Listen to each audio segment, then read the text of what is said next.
Los espejos de Duarte, obra de Pablo Mella, sacerdote jesuita. Prólogo. Aunque puede intuirse por personas avisadas, pocas saben que durante mucho tiempo después de la independencia dominicana, a Duarte no se le conocía con el título de padre de la patria, mucho menos como ideólogo y fundador de un movimiento nacionalista que tuvo como núcleo original una sociedad secreta formada por un grupo de jóvenes amigos que también se emparentaron entre sí. Tampoco que este último grupo tenía que ver con aquellos jóvenes opositores que, asociados primero con el movimiento de la Reforma liderado por Gerard contra Boyer, después de derrocado este último, alentaron la separación de la parte del este para constituir la República Dominicana.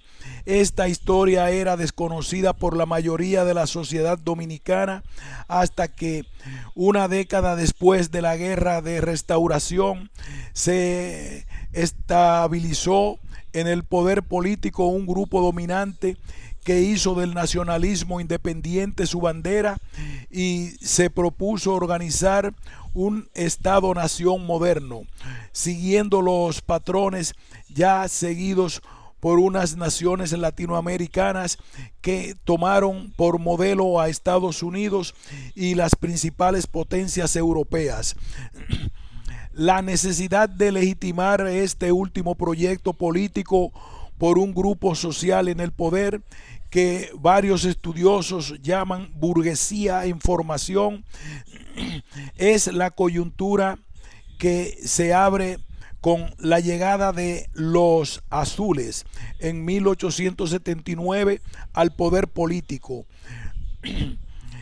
Es en este periodo cuando se produce la emergencia de la figura de Duarte en la cultura política dominicana y en la entonces naciente historiografía dominicana. Intelectuales de relieve en los grupos liberales y nacionalistas no solo se percataron del aislamiento, destierro físico y encubrimiento de que había sido objeto la figura de Duarte, sino que descubrieron en esta figura prácticamente aislada y marginada al héroe epónimo de la libertad y la independencia dominicanas. Y así quisieron proyectarlo junto al proyecto de nación que configuraban. No obstante, este propósito tuvo un difícil y accidentado derrotero. En este libro, 1884 constituye el año clave de la operación discursiva que catapultó al panteón de la patria la figura de Duarte. Esto es, justo 40 años después de fundada la República. Fue en torno a este año cuando se dieron a conocer los hitos de la historia que hoy es transmitida como memoria activa, histórica y cultural en las generaciones presentes. El autor de esta obra, Pablo Mella, es un reconocido filósofo, profesor universitario y sacerdote jesuita, ducho conocedor del ensayo social latinoamericano y dominicano, muy bien apreciado por sus aportes en el campo de la reflexión ética y política. Llama la atención que haya tomado un tema un tanto alejado de los problemas de filosofía política contemporáneos para presentarnos en su libro un riguroso estudio crítico de las imágenes construidas del padre de la patria. Pese a que trata de un tema obligado durante el 2013 en la República Dominicana, por cumplirse este año el bicentenario del nacimiento del padre de la patria, Los espejos de Duarte es una obra de reflexión crítica sobre el discurso acerca de Duarte, llamada a traspasar la coyuntura de la efeméride. Su autor se propuso examinar una selección que abarca desde sus orígenes hasta el presente, de los discursos que él clasifica en duartianos y duartistas, de la cual esta es la primera entrega. Lo que sigue en el discurso de estas páginas está lejos, por tanto, de ser una nueva narración histórica. Sin embargo, ha debido trabajar como cualquier historiador y no falta en esta obra suya la erudición que caracteriza al especialista. Este libro analiza las trayectorias discursivas a través de las cuales se ha dado a conocer las diversas imágenes de Duarte, algunas de las cuales pueblan el discurso histórico contemporáneo que conocemos sin saber de las tensiones y debates que le sirven de soporte.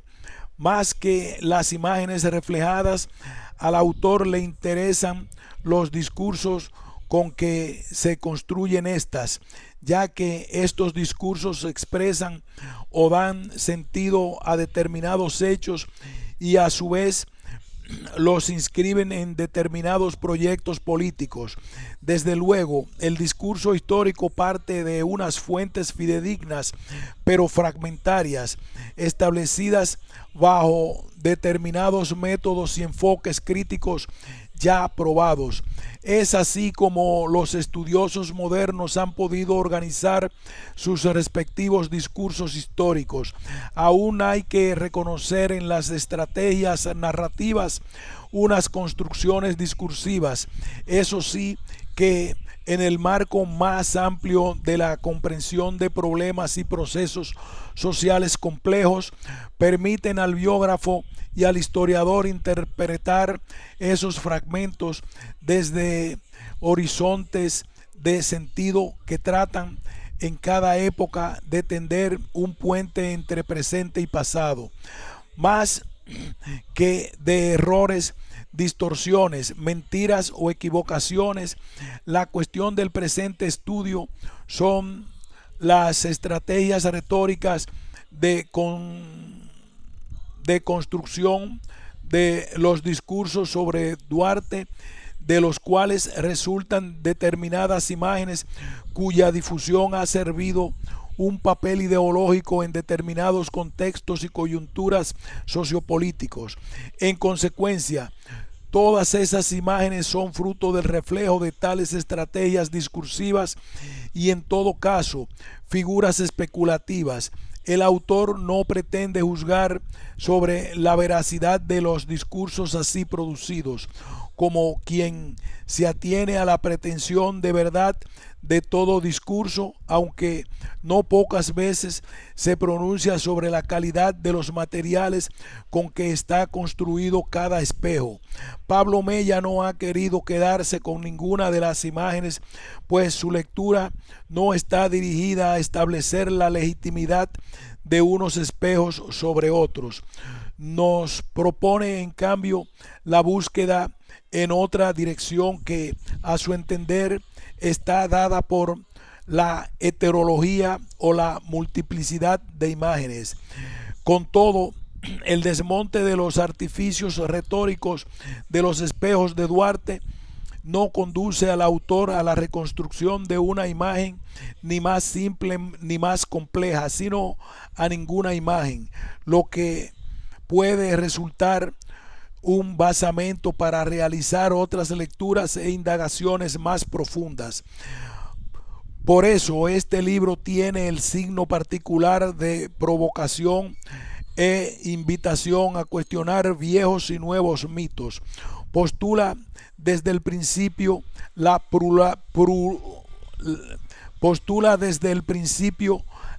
pluralidad de las visiones coetáneas de Duarte, lo mismo que las visiones contemporáneas nuestras. Este último punto de partida puede situarse en las polémicas que suscitó desde el siglo XIX el debate revisionista, analizando por Roberto Casá sobre la formación nacional y sus héroes, al decir de Harry Hoetink.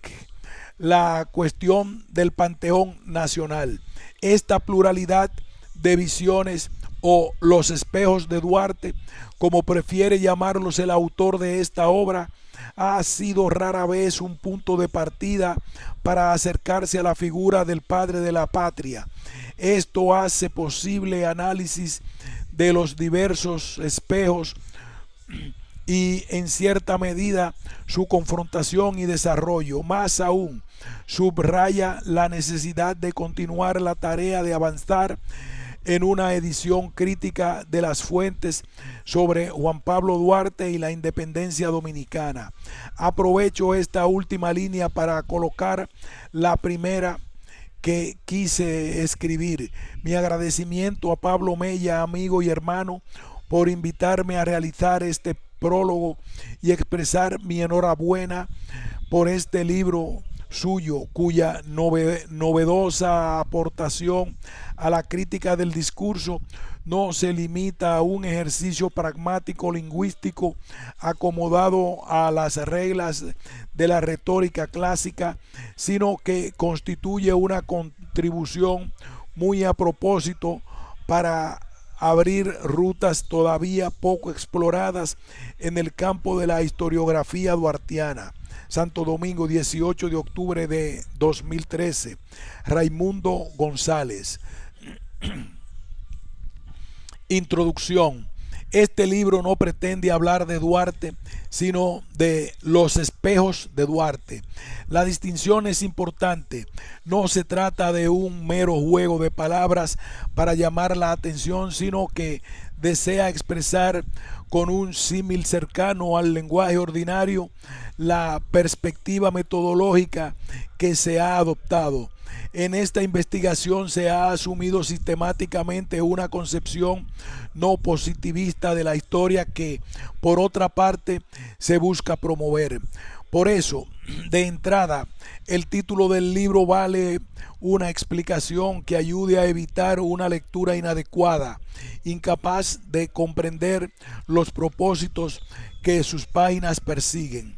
Cuando la práctica historiográfica se traza como objetivo estudiar un personaje del pasado con métodos científicos modernos, tiene la manifiesta pretensión de explicar para el presente el sentido de las acciones más destacadas de la persona estudiada. Al mismo tiempo, pretende interpretar o comprender el significado edificante o nefasto de la trama de dichas acciones para la sociedad en la que se desarrolla el estudio. Habitada por sus deseos como toda obra humana, la historiografía moderna, que se requiere científica, realiza esta tarea abrigando además el propósito de tener en cuenta y respetar el contexto social con el pasado,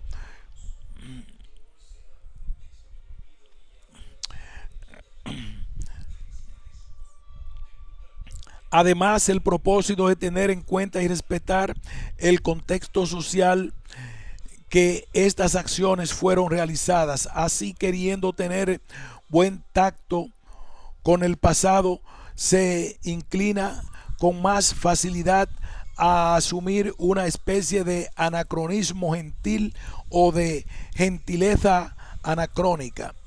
Dependiendo del caso, la práctica historiográfica moderna puede incluso llegar a decir que se conforma con entender solícitamente lo que determinadas acciones significan en su época, haciéndolas aceptables o audibles para la época presente. Con frecuencia, la práctica historiográfica moderna no quiere condenar las acciones del pasado que estudia, sino salvar, por supuesto, significado oculto para el presente. Por ello, el productor del texto historiográfico se sentirá motivado a repetir frases como estas.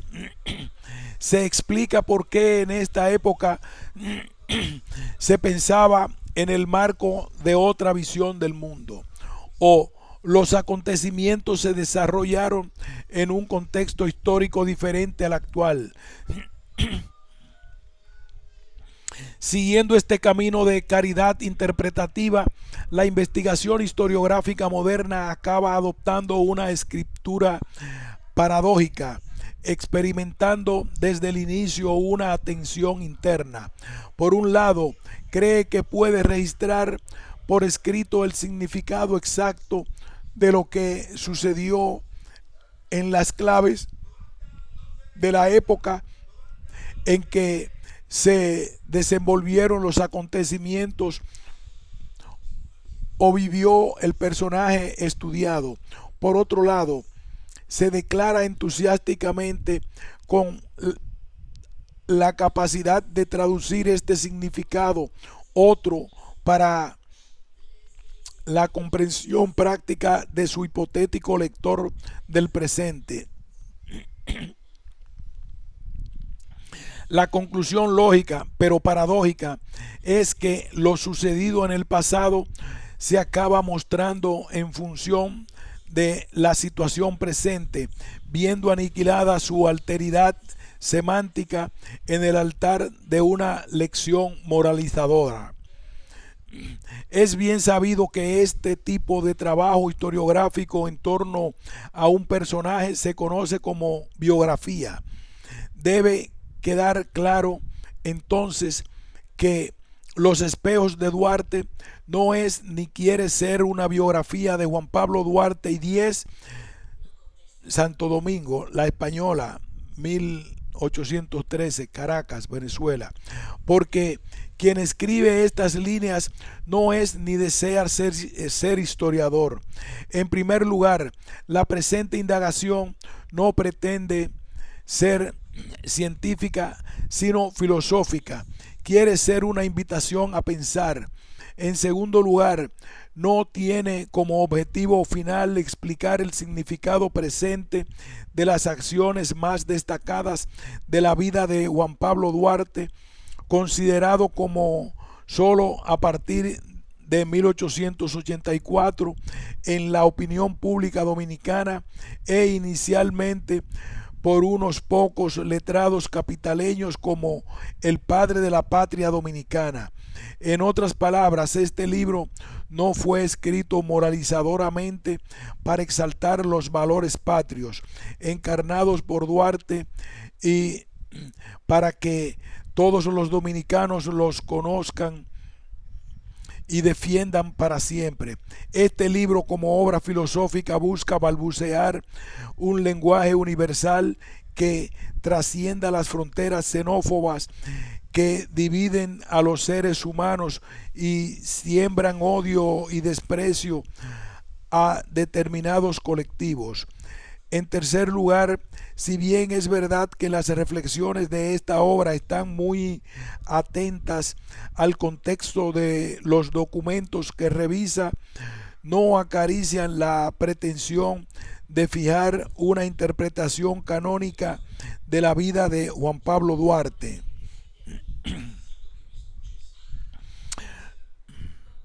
Para orientar la comprensión presente en torno a su figura histórica. En fin, en cuarto lugar, consonante con su renuncia a la moralización, la escritura de Los espejos de Duarte asume de principio a fin un tono hipotético en el momento de externar un juicio interpretativo acerca de lo que dice o deja de decir la historiografía dominicana en torno a Juan Pablo Duarte. Si en algunas de las líneas de este libro se abandona este carácter hipotético, se debe a la falta de coherencia que caracteriza toda obra humana. Es decir, se trata de una falta de revisión crítica de la propia escritura. Y es que hoy en día resulta muy difícil salirse del marco interpretativo del pasado al que nos tiene acostumbrado la práctica historiográfica moderna. En vez de a Duarte, esta obra estudia un registro metalingüístico, los discursos sobre Duarte, Dicho con este término conocido del epistemólogo de la historia Hayden White, aquí se practica metahistoria, no historia científica. Se teje un lenguaje epistemológico y crítico con referencia a otro lenguaje, el historiográfico moderno. Dicho más precisamente, Los espejos de Duarte consiste en una reflexión hermenéutico-crítica sobre la producción historiográfica a partir de la cual se accede a la figura histórica de Juan Pablo Duarte. En este sentido metalingüístico o metahistórico que se utiliza el símil espejos elegido para el título de la obra. Conviene explicar especialmente por qué y cómo se construyó el símil. Se parte del hecho notorio de que el no historiador, el ciudadano letrado, el estudiante del sistema educativo dominicano, el investigador o docente de otras disciplinas, el visitante extranjero que se interesa en República Dominicana, punto suspensivo, no accede directamente a la persona de Juan Pablo Duarte, sino de manera indirecta a través de obras historiográficas, especialmente con intereses ideológicos determinados, pero que presentan por separado como la verdadera interpretación de Duarte frente a todas las demás. También suele el no historiador acceder a la figura de Duarte a través de otro tipo de publicaciones de divulgación que recogen de manera descontextualizada sentencias o enseñanzas del padre de la patria, o bien que interpretan determinadas facetas o acciones excepcionales de su vida consideradas ejemplares. Estos escritos que dan acceso a Duarte de manera indirecta pueden en realidad tenerse tan solo como reflejo de lo que Duarte fue. En efecto, si se piensa un poco en la evidencia intuitiva de que lo pasado ha pasado, estos escritos no pueden ser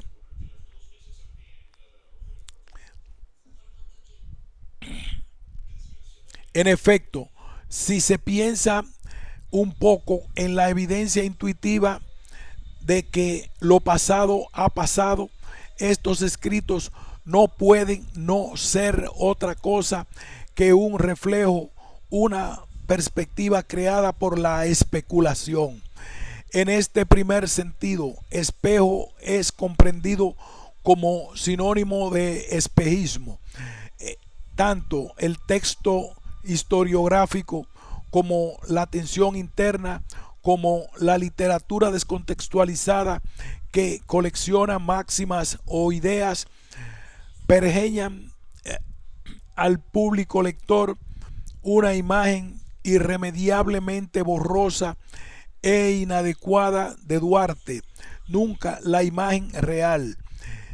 Es este el mismo sentido, por ejemplo, en que habla San Pablo en 1 Corintios 13:12, cuando dice que ahora vemos en un espejo el designio amoroso de Dios, pero además el símil es usado en esta obra teniendo en mientes otro sentido. Quiere sugerirse también que la imagen de Duarte pergeñada en un texto historiográfico se pone delante del lector para que él mismo se refleje en ese espejo textual, es decir, se compare a sí mismo con la imagen creada por el discurso como si de un modelo prototípico se tratara. De hecho, como se explica en el primer capítulo, existe un género literario que encuentra sus raíces en la Edad Media europea, el cual es conocido como espejos de príncipe. Se trata de obras escritas que ofrecían una descripción de un príncipe ideal, por cuyo modelo se debían regir los príncipes para ser buenos gobernantes. Eran modelos de buen gobierno. Desde este punto de vista literario, pues los espejos pertenecen específicamente a la esfera política. En este mismo sentido literario, espejos son escritos eminentemente aleccionadores y orientados a normar la praxis política de los lectores. Un párrafo aparte merece explicar por qué se eligió el plural espejos en lugar del simple espejo. Como el presente estudio se atiene a la enunciación historiográfica como discurso, resulta evidente a partir del análisis crítico del discurso que la imagen de Duarte aparece con el pasar de los años con significaciones notoriamente diversas.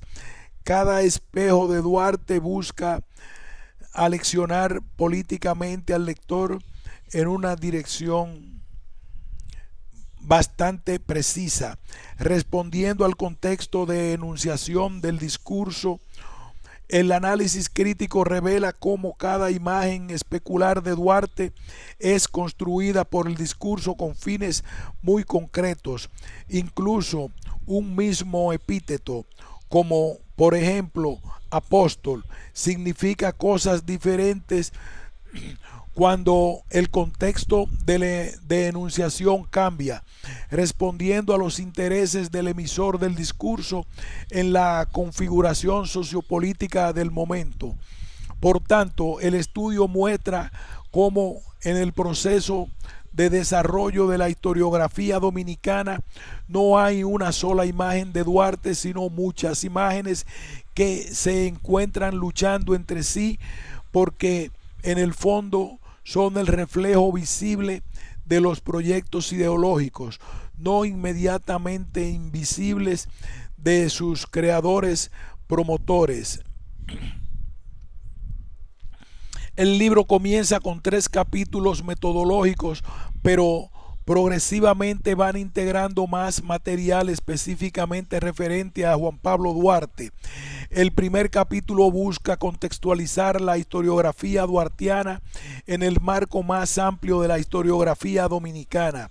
Esta opción mostrará los dilemas que comparte la producción textual en torno a Duarte con la práctica historiográfica en suelo dominicano, que no está desgajada de las grandes discusiones epistemológicas sobre la historia desde fines del siglo XIX hasta nuestros días. Este capítulo mostrará concretamente cómo las diferentes maneras en que ha sido abordado el proceso de constitución política de la República Dominicana se ven atravesadas por un transfigurismo hermenéutico que refleja el transfugismo político o ideológico de los autores de textos historiográficos. De especial valor ha resultado sistematizar una tipología de estos posicionamientos a través de la cual se comienza a desvelar una realidad existente en la práctica historiográfica dominicana.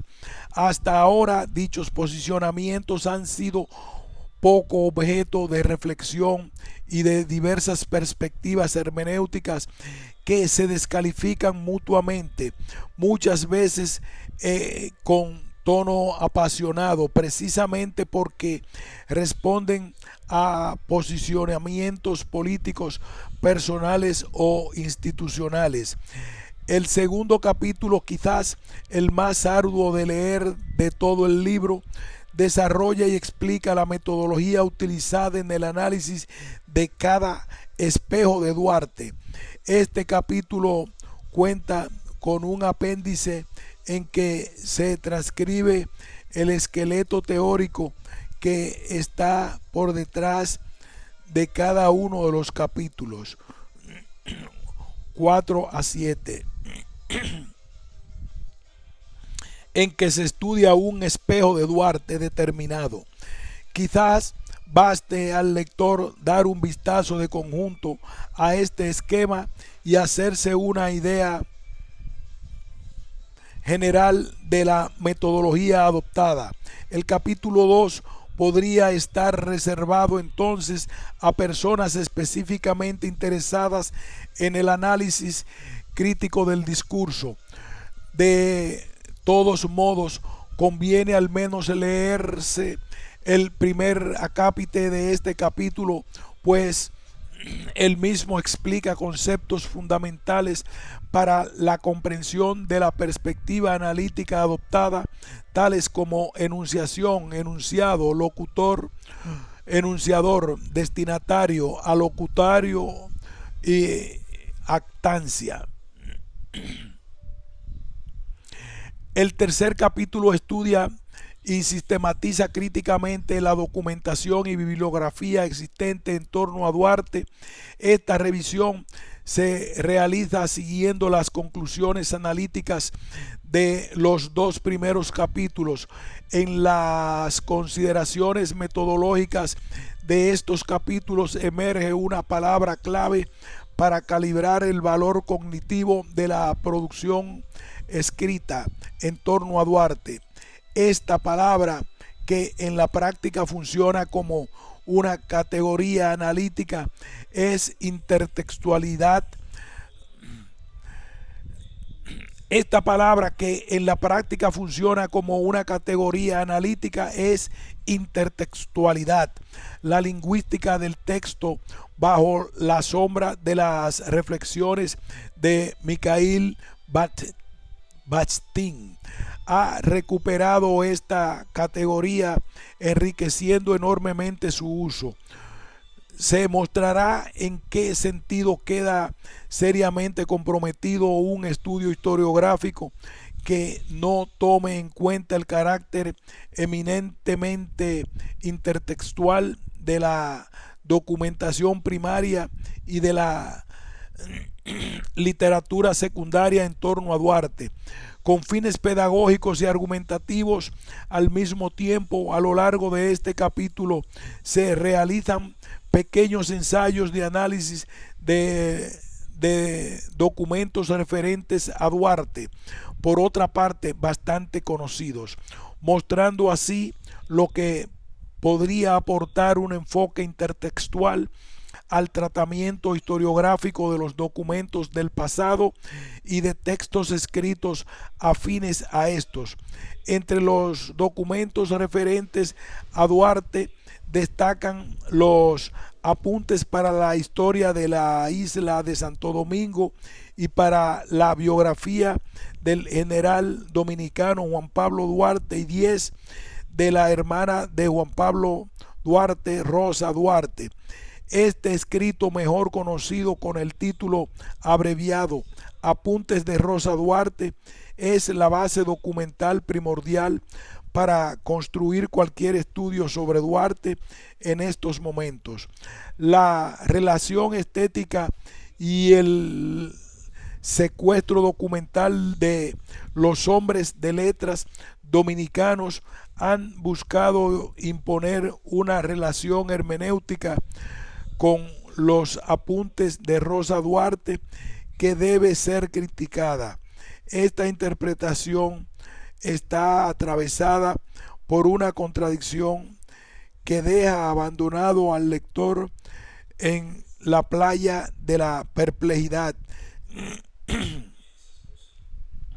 y se resuelve en una simplificación lineal de las acciones históricas registradas en dicho documento, como indicación de que el tema Duarte no está cerrado.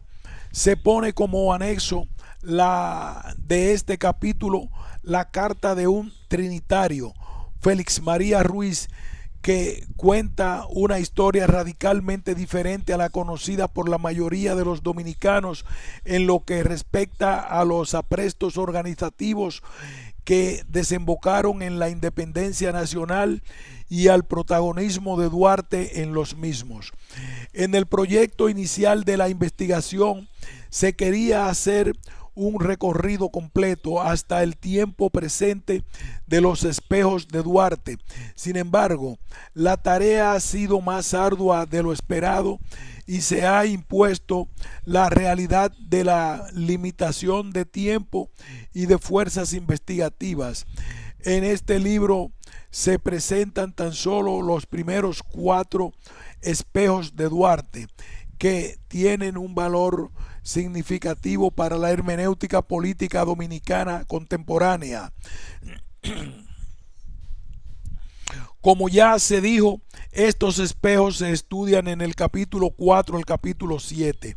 El capítulo 4 estudia el espejo de Duarte, creado en 1844 por Pedro Santana y su entorno de seguidores y asesores, ya que el espejo, debido a la invención del discurso santanista, tuvo como objeto eliminar políticamente a Duarte, que le pasa a llamar en el desarrollo del análisis con la prolija expresión contra espejo. Más que identificarse con Duarte, Santana buscó crear una animadversión hacia Duarte. Las reflexiones en torno a la posteridad de este discurso quizás pueda resultar lo más novedoso. El discurso de Santana consiguió lo que quería: borrar a Duarte de los duartistas. El discurso de Santana consiguió lo que quería: borrar a Duarte y a los duartistas del imaginario político dominicano. Un objetivo que se logró por 40 años, hasta que un grupo de hombres letrados de la capital decidió rescatar simbólicamente la figura de Duarte con fines políticos. Para eso era necesario reorganizar la memoria histórica a través de variadas estrategias historiográficas. Los capítulos siguientes estudian los 3 discursos que han servido de manera destacada a este fin. En primer lugar, se analiza el sermón pronunciado por Fernando Meriño en ocasión de la apoteosis de Duarte, el día en que se enterraron sus restos en la catedral después de ser trasladados desde Caracas. Esto sucedió el 27 de febrero de 1884. En segundo lugar, se indaga críticamente el texto del trinitario José María Serra, Apuntes para la historia de los trinitarios, fundadores de la República Dominicana, escrito en Mayagüez, Puerto Rico, en julio de 1887. En este capítulo se explicita, a partir de la misma dinámica del análisis crítico del discurso, otra categoría central que permitiría adoptar una perspectiva novedosa en la historiografía dominicana, a saber, la categoría de heterología. En fin, el recorrido se cierra con el estudio del texto mejor conocido como Monumento a Duarte, una exposición realizada por Emiliano Tejera, hijo de otro trinitario, con vistas a instaurar una estatua de Duarte en la plaza o parque que ya lleva su nombre. Esta curiosa operación historiográfica de carácter urbanístico tenía como objeto transformar el imaginario dominicano, declarando a Juan Pablo Duarte como el único padre de la patria. Se mostrarían las vicisitudes de esta empresa y hasta qué punto se puede decir que sus propósitos desembocaron en un fracaso y acabaron creando lo que hoy se enseña a todos los dominicanos, que los padres de la patria son tres: Juan Pablo Duarte, Francisco del Rosario Sánchez y Ramón Matías Mella. La tarea que ha sido emprendida con el presente estudio, como es de suponerse, ha quedado inconclusa en muchos sentidos. Uno ya fue dicho: se limita a estudiar los espejos de Duarte más relevantes del siglo XIX, porque la tarea analítica resultó más ardua, compleja y larga de lo esperado. Para dar una idea del proyecto original, se pone en anexo el primer plan de trabajo, que no fue cumplido y que tuvo que ser ajustado a lo que fue saliendo en el proceso de investigación. Pero esta limitación no ofrece la razón más importante del inacabamiento de la tarea emprendida. Esta obra queda inconclusa, sobre todo porque de seguro comete más de un error, y porque en algunos momentos puede hacer hipótesis totalmente equivocadas. Ella se concluirá cuando sea recibida y debatida por las personas interesadas en epistemología de la historia latinoamericana, en historiografía dominicana y en análisis crítico del discurso. Sobre este punto quisiera decir unas palabras prospectivas.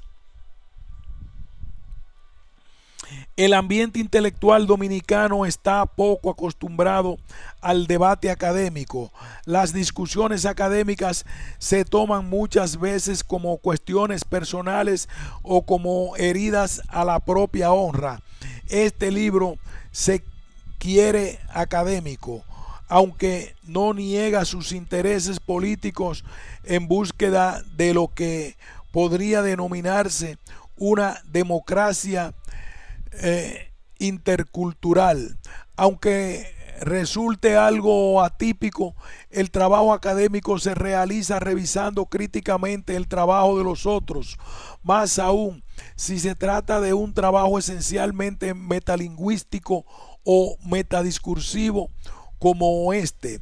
No obstante, la crítica académica siempre abriga la esperanza de sus esfuerzos. No obstante, la crítica académica siempre abriga la esperanza de que sus esfuerzos sirvan para esclarecer ideas y mejorar la calidad del trabajo intelectual, tanto en la esfera cognoscitiva como en la esfera ética, y que todo este embrollo redunde en beneficio de la sociedad. Que quede claro, pues, desde el inicio, no se han escrito estas páginas para condenar o descalificar a personajes, específicamente a los historiadores dominicanos, sino para que todas las personas interesadas en el tema comencemos a revisar las ideologías de exclusión social que subyacen en los discursos historiográficos dominicanos y que en no pocos casos perviven inconscientemente en los actos comunicativos referentes a la patria de febrero. Así que este texto espera ciertamente ser debatido, pero abrigando el deseo de que se tenga presente su objetivo explícito, que, como ya fue dicho, no es histórico, sino metahistórico.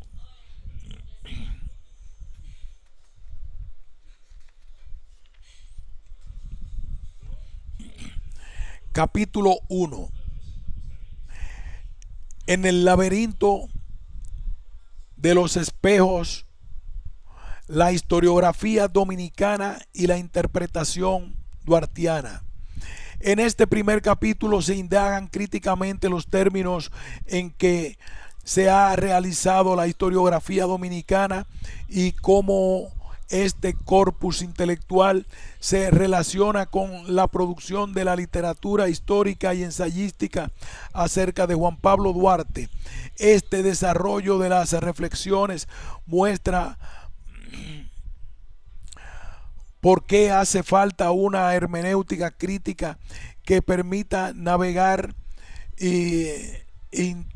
interculturalmente en el mar agitado de las interpretaciones patrióticas dominicanas.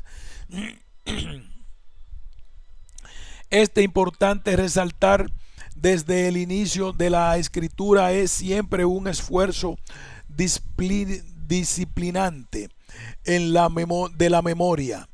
Es importante resaltar desde el inicio que la escritura es siempre un esfuerzo disciplinante de la memoria, atravesado por un deseo no siempre transparente para quien escribe. En otras palabras, y para el caso que aquí concita la atención, es necesario reconocer el carácter discursivo de las fuentes escritas primarias y de la literatura secundaria utilizadas para la recomposición científica del pasado histórico. Este carácter discursivo está en la raíz de la necesaria problematización de la interpretación de los documentos escritos con los que se construye toda historiografía, más aún si es ensayística. La literatura duartiana constituye un ejemplo señero de estos enredos interpretativos en la historiografía dominicana. En busca de su objetivo, el capítulo parte de una breve propuesta sistemática que permita comprender el carácter discursivo de un acto lingüístico. A continuación, muestra la peculiaridad de los escritos en torno a Duarte como discursos epidícticos y en qué sentido esta forma literaria es una respuesta a las características generales de los documentos primarios referentes a Juan Pablo Duarte. En tercer lugar, se reflexiona por qué la obra historiográfica puede considerarse más una interpretación del presente que una reconstitución fidedigna del pasado. Partiendo de esta epistemología de la historia, en un cuarto momento se propone una lectura esquemática de conjunto de la historiografía dominicana en vistas a situar la producción historiográfica en torno a Duarte.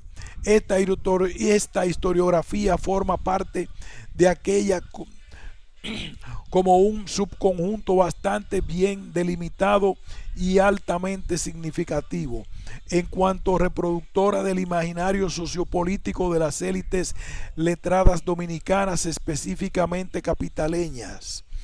Su terreno común es la epistemología positivista. En quinto lugar, se esboza una lista de categorías básicas que se usarán a lo largo del libro para distinguir las interpretaciones que construyen las distintas figuras de Duarte en la evolución de la reproducción historiográfica dominicana. El carácter discursivo de un acto lingüístico. Conviene explicar desde un inicio que este puede entenderse por carácter discursivo de un acto lingüístico para evitar equivocaciones contraproducentes y ponderar el alcance de la perspectiva adoptada en esta indagación sobre la historiografía en torno a Juan Pablo Duarte.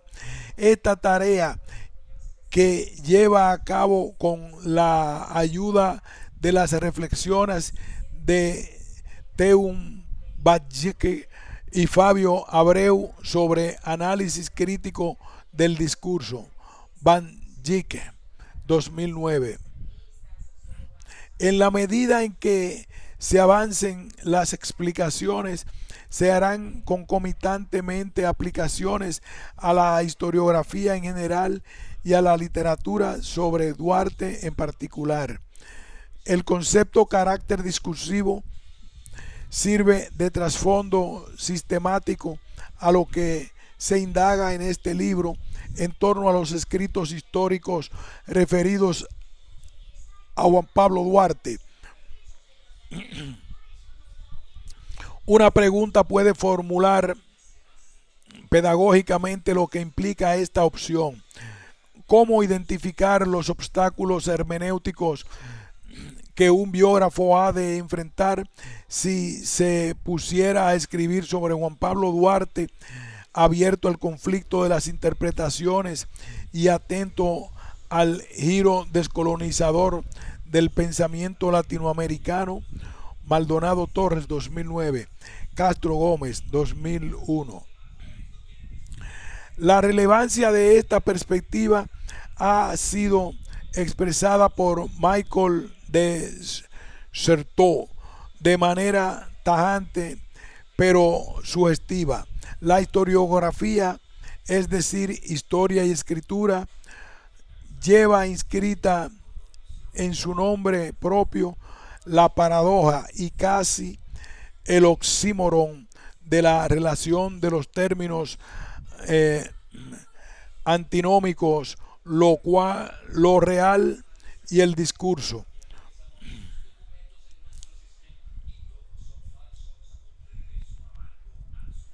Su trabajo es unirlos y en las partes en que esta unión no puede ni pensarse, hacer como si los uniera.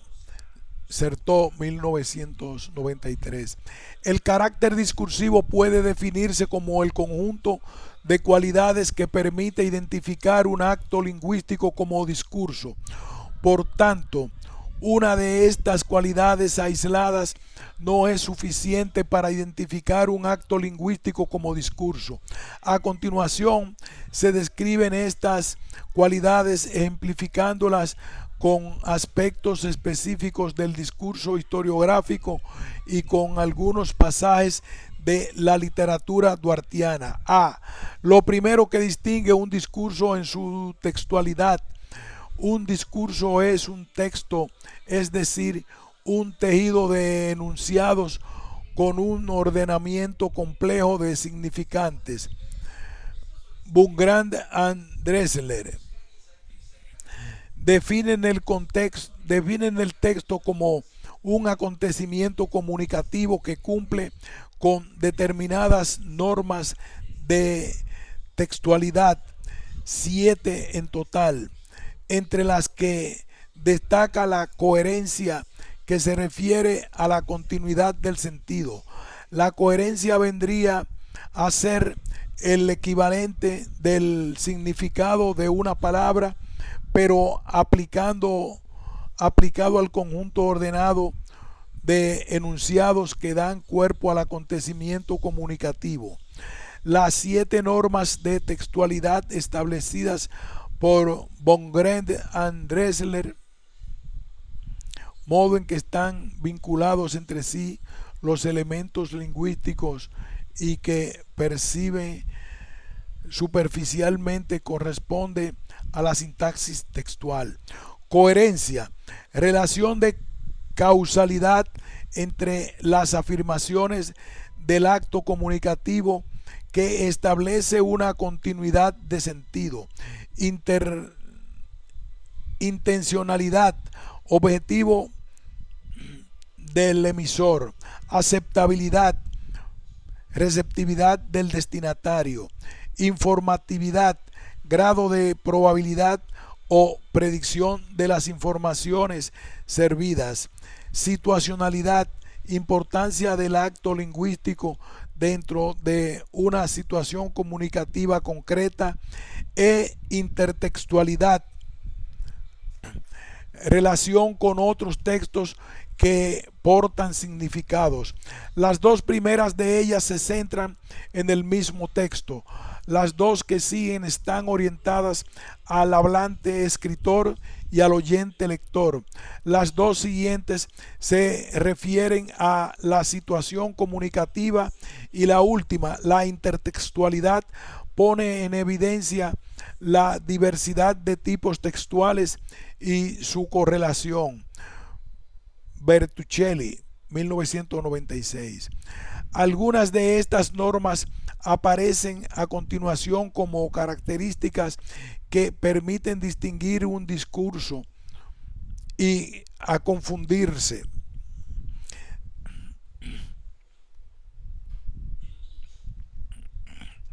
Algunas de estas normas aparecen a continuación como características que permiten distinguir un discurso.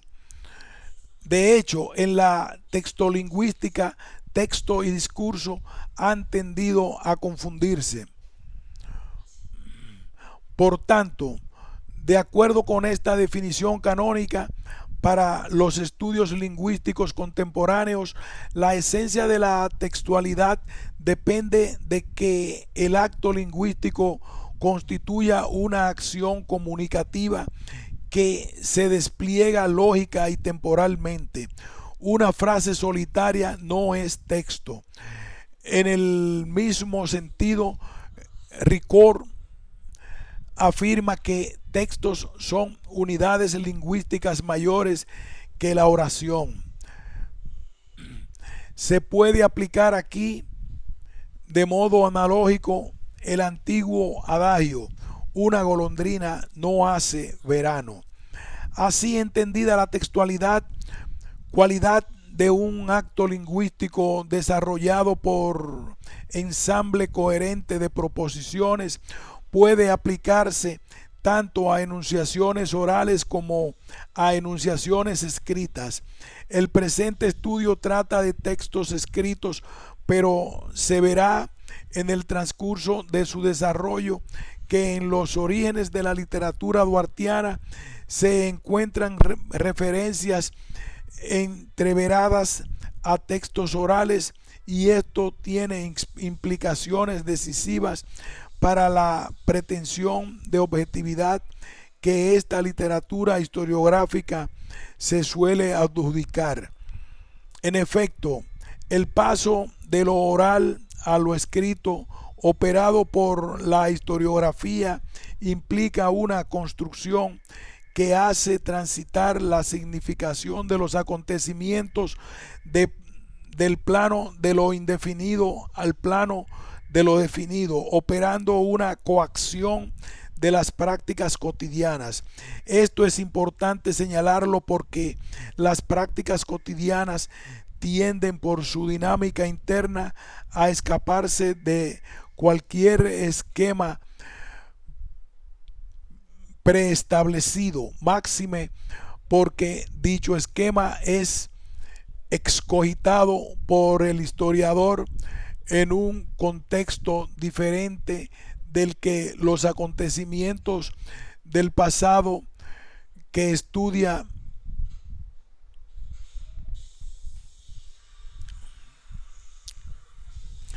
Esto es importante señalarlo porque las prácticas cotidianas tienden por su dinámica interna a escaparse de cualquier esquema preestablecido, máxime porque dicho esquema es excogitado por el historiador en un contexto diferente del que los acontecimientos del pasado que estudia.